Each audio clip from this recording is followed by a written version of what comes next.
దేని గురించో గంట నుంచి అవస్థ పడుతున్నారట్టుంది. దాన్ని యూట్యూబ్లో వెతకండి, బోలెడు వీడియోలు దొరుకుతాయి. అంత అవస్థ పడడం ఎందుకో.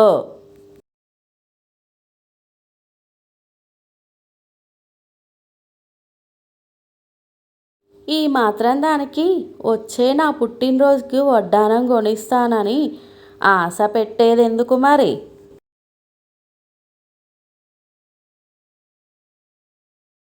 డైనింగ్ టేబుల్ మీద భోజనం చేయడం ఇలా కాదనుకుంటానండి.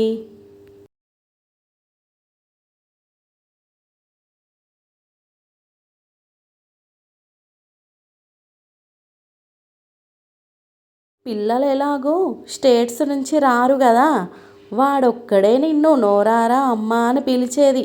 వాణ్ణి కూడా దూరం చేసుకుంటావెందుకే? వాడు అడిగిందేదో పెట్టరాదు.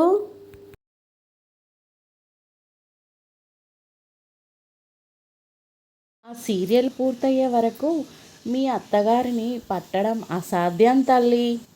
ఆ సీరియల్ పిచ్చి ఆమెకి.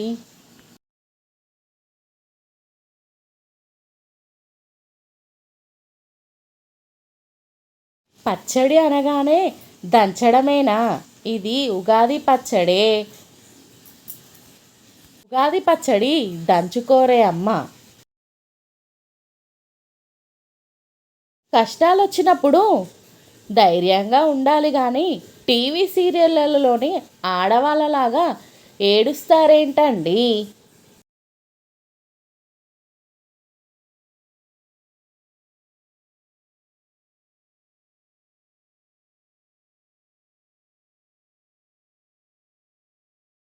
మూడేళ్ళు కష్టపడి రోబోను తయారు చేసుకుంటే 3 రోజుల్లో రిమోట్ తయారు చేసుకొని లోబర్చుకుంది దొంగది. ఏం చేద్దాం?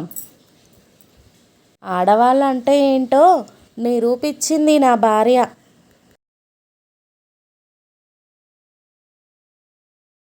దారిలో వస్తుంటే ఫుల్ బాటిల్ కొంటే బ్లౌజు ఫ్రీ అని రాసి ఉంది. పాపం, మరీ ఈ మధ్య మీరు తాగనే లేదని కొనుక్కొని వచ్చానండి.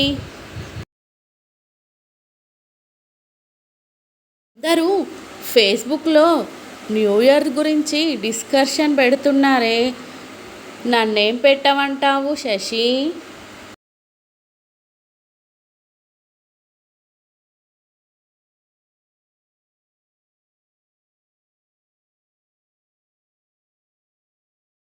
ఇదే వ్యాలంటైన్స్ డే రోజు రక్తంతో లవ్ లెటర్ రాసుకొచ్చారు.